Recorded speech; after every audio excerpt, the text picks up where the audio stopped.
Hello दोस्तों, मेरा नाम हिमांशु गौतम है। स्वागत है आपका आपके अपने इस यूट्यूब चैनल पर। दोस्तों, आज इस वीडियो के माध्यम से मैं आपको एक बहुत अच्छे स्टूडेंट का एक इंटरव्यू देने वाला हूँ। ठीक है, अंकित भाई है दिल्ली से। इनकी 164 एआईआर ऑल इंडिया जो रैंक आई है, इनकी 164 आई है। और जो टॉपर लोग लेते हैं, इन्होंने एमए लिया है। तो इसके पहले उन्होंने एक अटेम्प्ट ट्राई किया, इनमें इनका प्री हो गया था, मेन से बाहर हो गए थे भाई। ठीक है, कुछ ही नंबर से बाहर हो गए थे। इस बार उन्होंने और मेहनत की, बहुत अच्छा स्कोर था। 337 इनका स्कोर था आउट ऑफ 390। 2022 की जो नया पैटर्न आया था उसमें 135 में से 127 नंबर इंग्लिश में आए इनके, दो ही गलत हुए थे।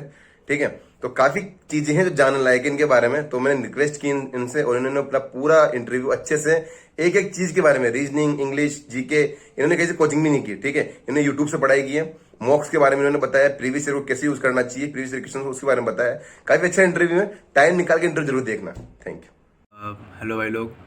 तो सबसे पहले मैं अपना इंट्रोडक्शन देता हूँ। मेरा नाम है अंकित वर्मा एंड मुझे इस बार CGL 2022 से AS7 ME की पोस्ट मिली है। मेरी ऑल ओवर इंडिया रैंक 164 आई है। और अगर मैं अपने एजुकेशनल बैकग्राउंड की बात करूँ तो मेरी एजुकेशनल बैकग्राउंड दिल्ली से ही है। मैंने अपनी स्कूलिंग 10th 12th दिल्ली से करी है एंड उसके बाद मैंने बीटेक किया है इलेक्ट्रिकल इंजीनियरिंग में DTU कॉलेज से। एंड उसके साथ साथ फिर मैंने जॉब करी है और अपनी तैयारी करी है। तो ये ओवरऑल मेरे बारे में था और मेरा मीडियम इंग्लिश था। तो मैं बताऊंगा कि मेरा प्री में मार्क्स कितना था। मेरा प्री में स्कोर 168 था और मेंस में मेरा स्कोर 337 था। इंडिविजुअली सेक्शंस की बात करूं तो मेरा मैथ में स्कोर 90 आउट ऑफ 90 था। मेरे सारे क्वेश्चन उसमें सही थे। रीजनिंग में मेरे 3 क्वेश्चन गलत हुए और वो तीनों स्टेटमेंट वाले क्वेश्चंस थे।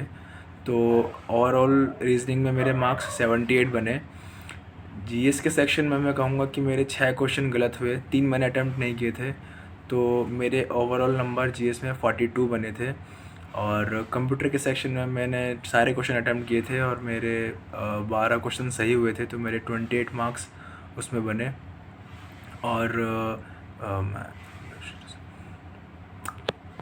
और इंग्लिश में मैंने सिर्फ 2 क्वेश्चन गलत हुए थे मेरे मैथ्स में, इंग्लिश में। तो मेरे 43 क्वेश्चन सही थे आउट ऑफ 45। तो मेरे उसमें स्कोर 127 बना है एंड ये सारा मिला के मेरा 337 मार्क्स टोटल बना था। और सबसे पहली बात तो मैं आगे स्ट्रेटजी बताने से पहले मैं बहुत बहुत धन्यवाद देना चाहूँगा हिमांशु गौतम भाई का कि इन्होंने अपने चैनल पे मुझे इंटरव्यू देने के लिए इनवाइट किया। तो और वो जो काम कर रहे हैं उसके लिए भी बहुत बहुत बधाई हो उनको, ताकि वो लोगों को, एस्पिरेंट्स के जितने भी हैं, उनको हेल्प कर रहे हैं। तो अब मैं बताता हूँ कि मैंने अपना मैथ्स का स्ट्रेटजी कहाँ से किया। तो सबसे पहली बात, मैंने मैथ्स का अपना शुभम जैन सर की वीडियोस से कुछ मैंने राकेश यादव सर की उससे एंड कुछ एडवांस क्वेश्चंस के लिए मैंने गगन प्रताप सर की क्वेश्चंस जो मेनली प्रीवियस ईयर बेस्ड है उनको लगाए एंड वहाँ से मैंने अपना मैथ्स का रीज़न स्ट्रॉन्ग किया है। साथ साथ मैंने कैलकुलेशन के लिए डेली 1 घंटे की अपनी कैलकुलेशन में काम किया है, रो मैट्रिक्स बना के और उसमें मल्टीप्लिकेशन करना। उससे मेरी कैलकुलेशन इम्प्रूव हुई और वहाँ से धीरे धीरे मेरी मैथ के मार्क्स इम्प्रूव होना चालू हो गए थे। तो ये चीज़ मैंने पेपर में किया और वैसे मेरा इम्प्लीमेंट और मेरे नंबर अच्छे आने लग गए मैथ्स में। इस और अब मैं कहूँ जीके में, तो जीके में मैंने कुमार गौरव सर की उत्कर्ष जो क्लासेस पे कुमार गौरव सर सुबह 6 बजे वाली क्लास लेते हैं, फूल पत्ते वाली क्लास, मैंने उनकी क्लास ली और उनकी तिरंगा सीरीज़ भी मैंने देखी। साथ साथ मैंने कुछ चीज़ें जो मुझे नहीं याद होती थी तो मैंने क्रेज़ी जीके ट्रिक्स से उनकी ट्रिक्स याद करी। और मैंने कुछ वर्ड, जैसे गंगा जो रिवर सिस्टम है उसका पूरा मैप जो है, वो बेसिन है, वो पूरा मेरे को याद नहीं हो रहा था, तो मैंने गूगल की भी हेल्प ली। तो इस तरीके से मैंने जीएस वाले पोर्शन को कवर किया। और साथ ही साथ स्पीडी की जो बुक, स्टैटिक वाली जो बुक आती है स्पीडी की, रेलवे की, वो स्टैटिक के लिए मैंने वो वाली बुक प्रेफर करी। और ये सब मैंने सिर्फ जीएस के लिए किया, सिर्फ इतना ही मैंने किया और मेरा जीएस में स्कोर 42 आया। रीजनिंग के लिए मैं कहूँगा कि रीजनिंग के लिए मैंने कोई ऐसा अलग से कोई भी सोर्स फॉलो नहीं किया, सिर्फ और सिर्फ प्रीवियस ईयर पे मैंने रिलाई किया। और प्रीवियस ईयर की क्वेश्चंस भी मेनली मैंने टेक्स्ट बुक से किए थे एंड टेक्स्ट बुक के मैंने मॉक भी लगाए। तो ये मेरा हो गया रीजनिंग वाला पार्ट। अब मैं बात करूँगा अपने इंग्लिश के लिए। तो इंग्लिश के लिए मैंने नीतू सिंह मैम की जो प्लिंथ टू पैरामाउंट बुक है, उससे मैंने उनके vocabs, antonyms, synonyms, one word substitution, और जितने भी उनके एमसीक्यूज़ थे उनके सारे मीनिंग्स मैंने याद किए। और मेनली जो एमसीक्यूज़ है उनके एक एक मीनिंग लिखना वो हैक्टिक हो जाता था, तो मैंने गूगल लेंस ऐप का यूज़ किया, और वो पूरा पेज स्कैन करने के बाद आप जैसे ही उस वर्ड पर टैप करेंगे वो उसको आपका मीनिंग दिखा देगा। तो इस तरीके से मैंने एमसीक्यूज़ के सारे ऑप्शंस को मैंने उनकी मीनिंग्स निकाली गूगल लेंस से, एंड वहाँ से मैंने उनकी मीनिंग्स को बुक में लिखा, सो दैट जब मैं उनको रिवाइज़ करूँ तो मैं उसको आराम से रिवाइज़ कर सकूँ और मुझे बार बार ढूंढना ना पड़े। और इस बुक को मैंने बार बार रिवाइज़ किया, कम से कम 3-4 बार मैंने उनकी जो वो कैप्स वाला सेक्शन है, वो कैप्स, एंटोनिम्स, इन सबको मैंने 3-4 बार रिवाइज़ किया, और इस तरीके से मैंने अपनी इंग्लिश वाली चीज़ को भी कवर किया। साथ साथ कुछ कुछ चीज़ें होती है जैसे कि इंग्लिश की अंडरस्टैंडिंग जैसे बहुत ज़रूरी है आपको, तो उसके लिए आप सबसे पहले क्या करें, कोई रूट आपको अगर वर्ड आपको समझ नहीं आ रहा है तो गूगल पे जाइए, उसका रूट वर्ड सर्च कीजिए, उसका रूट वर्ड देखिए कि उसका मीनिंग क्या है, और इस तरीके से आप अपना जो वर्ड है उसकी मीनिंग को आप समझ सकते हैं। वो आपको आगे इन हेल्प भी करता है, जैसे अगर आपको कोई वर्ड नहीं आता है तो वहाँ पे आप उसको तोड़ के उसके रूट वर्ड्स निकाल के और वहाँ से उसकी मीनिंग को समझ सकते हैं। कुछ टिप्स एंड ट्रिक्स इंग्लिश में ये भी होती हैं कि आप वर्ड्स को समझिए कि कौन से वर्ड्स पॉजिटिव वर्ड्स हैं, कौन से वर्ड्स नेगेटिव वर्ड्स हैं। और जैसे क्वेश्चंस आते हैं सिनोनिम्स एंटोनिम्स के, तो वहाँ पे आपको अगर वर्ड का आइडिया आपको लग जाएगा कि ये वर्ड पॉजिटिव है या ये वर्ड नेगेटिव है, तो आप ऑप्शन से एलिमिनेट करके कौन कौन से वर्ड नेगेटिव है, कौन से वर्ड पॉजिटिव है, आप अपना आंसर टिक कर सकते हैं, और ये ट्रिक बहुत काम करेगी, आप ट्राई करके देखिए। इस तरीके से आपका इंग्लिश में स्कोर बढ़ जाएगा, मेरा भी ऐसे ही बढ़ा। एंड कंप्यूटर की बात करूँ तो कंप्यूटर के लिए मैंने सिर्फ़ और सिर्फ आरबी जो शुभम जैन सर का चैनल है, वहाँ से मैंने राधिका मैम की जो प्लेलिस्ट है कंप्यूटर की, उनको किया, उनको अच्छे से रिवाइज़ किया, और वहाँ से मेरे कंप्यूटर में स्कोर काफ़ी अच्छा आने लगा। तो ये ऑल ओवर स्ट्रेटजी थी मेरी सेक्शन वाइज अगर मैं बात करूँ। एंड रिवीजन के लिए मैं बोलूँगा कि रिवीजन आपको बहुत ही मस्ट है। आप कुछ भी करें लेकिन रिवीजन ज़रूर करें, एंड कंटेंट के पीछे ना भागें। काफ़ी बच्चे गलती जो करते हैं वो कंटेंट के पीछे भागते हैं कि ये वाली बुक ले लो, वो वाली बुक ले लो, या फिर इस टीचर से पढ़ लो, उस टीचर से पढ़ लो। बट मेरा मानना ये है कि आप अपने कंटेंट पे कॉन्फिडेंस दिखाएं और सिर्फ उसी कंटेंट को दोबारा रिवाइज़ करें। जितनी आपको ज़्यादा कंटेंट से मतलब होना ही नहीं चाहिए, आपको मतलब होना चाहिए कि आपके पास सिर्फ 1 या 2 कंटेंट हो और आपको उसको बार बार रिवाइज़ करना हो। इस तरीके से यही चीज़ मैंने फॉलो करी और मेरी ये चीज़ मेरे को हेल्प करी। वो चीज़ आपको अल्टीमेटली कॉन्फिडेंस देती है, एंड मेरा मानना है कि confidence matters a lot during this examination hall when your exam is going on.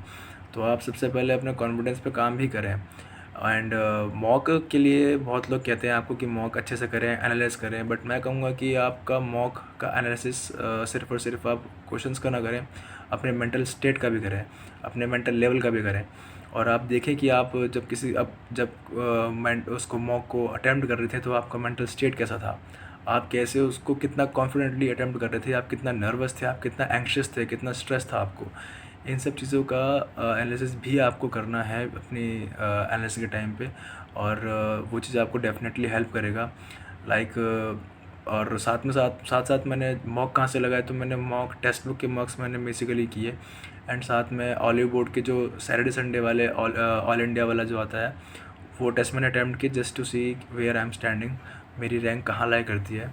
तो और उनकी रैंकिंग को सबसे पहले मैं कहूँगा दिल पे लेने की बिल्कुल ज़रूरत नहीं है, क्योंकि वहाँ पे कई चीज़ें होती हैं जब वो एकदम एग्जैक्ट प्योर नहीं होती है। आप बिल्कुल उस पर रिलाई ना करें कि यही आपकी बिल्कुल एक्चुअल स्टैंडिंग है। बट येस, आपको थोड़ा सा अलग एक्सपोजर मिलेगा, क्वेश्चंस का अलग क्वेश्चंस करने को मिलेंगे ऑलिव बोर्ड से, तो वहाँ से आप ऑलिव बोर्ड के मॉक्स लगाएंगे तो आपकी अच्छी प्रैक्टिस हो जाएगी। तो इस तरीके से मैंने अपने जो एनालिसिस है उस पर काम किया, अपना जो मॉक टेस्ट है उस पर ध्यान दिया। एंड मेरा रूटीन था कि मैं मंडे टू फ्राइडे कंटेंट करता था, एंड सैटरडे संडे को मेरा रिवीजन चलता था। और जो मेरा मॉक जो टेक्स्ट बुक का जो ऑलिव बोर्ड का, तो सॉरी ऑलिव बोर्ड का तो मेरा जो टेस्ट होता था, मॉक होता था, वो मेरा वीकेंड पे होता था, लेकिन जो टेक्स्ट बुक का था वो मैं ट्राई करता था कि मैं डेली एक मॉक दूँ। तो इस तरीके से मैंने मॉक देना स्टार्ट किया। और काफ़ी बच्चों के डाउट होते हैं कि कहाँ तक मॉक दिए जाएँ, तो मैं कहूँगा कि 2022 से लेके आप 2021, 2020, 2019, 2018 आप यहाँ तक के तो प्रीवियस ईयर के क्वेश्चंस आपको करने ही करने हैं, वो मस्ट है। जितने ज़्यादा प्रीवियस ईयर क्वेश्चंस आप लगा लेंगे उतने ज़्यादा आप बेटर फील करेंगे, उतना कॉन्फिडेंट फील करेंगे आप। और उसके बाद जब आप अच्छे से रिवाइज़ कर लो उन क्वेश्चंस को भी, और आपको कॉन्फिडेंस आ जाए कि हाँ प्रीवियस ईयर के क्वेश्चंस आप कर सकते हैं, तो आप फिर उसके पीछे वाले जो ईयर्स हैं, जैसे 2017 का हो गया, 16 का हो गया, उनके क्वेश्चन भी आप अटेम्प्ट कर सकते हैं।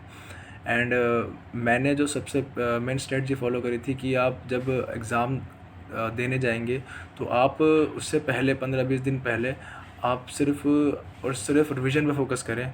उससे पहले आप अपना सारा कंटेंट कवर कर लें, ट्राई करें कि आपका सारा कंटेंट जो है वो आप कवर कर चुके हैं 15-20 दिन पहले, और उसके बाद आपको सिर्फ और सिर्फ रिवीजन करना हो। और जब आप एग्ज़ाम हॉल में देने जाएंगे तो वहाँ पे आपका कॉन्फिडेंस मैटर करता है। इस चीज़ के लिए मैंने एक चीज़ फॉलो करी थी कि मैंने एग्ज़ाम से 1 महीने पहले या फिर मैंने 15-20 दिन पहले आप कहिए कि मैंने जिन टेस्ट बुक मेरे अच्छे नंबर आए थे उनको मैंने दोबारा से अटैम्प्ट किया। वहाँ वो चीज़ आपको कॉन्फिडेंस देती है, और अल्टीमेटली आपका कॉन्फिडेंस जो आपका एग्ज़ाम हॉल में वो मैटर करता है कि आप कितना कॉन्फिडेंटली पेपर को अटैम्प्ट कर रहे हैं। आप और ये ना सोचें कि पेपर कैसा आएगा, आपका रिज़ल्ट कैसा जाएगा। आप इन सब चीज़ों को छोड़ के सिर्फ और सिर्फ इस चीज़ पे फोकस करें कि आपको जो क्वेश्चन आपकी स्क्रीन पे है उसे कैसे करना है, और कितना आप लोग अपने आप को शांत रख पा रहे हैं। आप जितना नर्वस होंगे, जितने एक्शंस होंगे, जितना आपका कोई अगर सेक्शन ख़राब भी होता है तो आप बंदा उस पर वो ना करें, डरे ना, नर्वस ना हो, क्योंकि अल्टीमेटली आप उसको अगर कवर कर सकते हैं अगर आप अच्छे से कॉन्फिडेंटली पेपर को अटैम्प्ट करेंगे। तो ये थी मेरी कंप्लीट स्ट्रैटेजी जो मैंने अपने एग्ज़ाम हॉल में अपनाई, और मेरे 337 आउट ऑफ 390 मार्क्स आए। एंड अगेन मैं फिर से बताता हूँ कि मेरी ऑल इंडिया रैंक 164 आई थी, एंड मेरे को ASU इन ME की पोस्ट मिली है। तो ये थी video. And thank you Himanshu भाई का कि उन्होंने अपने चैनल पे मौका दिया मेरे को, ताकि मैं एस्पिरेंट्स को अपना जो एक्सपीरियंस है वो शेयर कर पाऊँ। और बाकी कोई क्वेरीज होगी तो हिमांशु भाई आपको बताएंगे। और बाकी जय हिंद, जय भारत।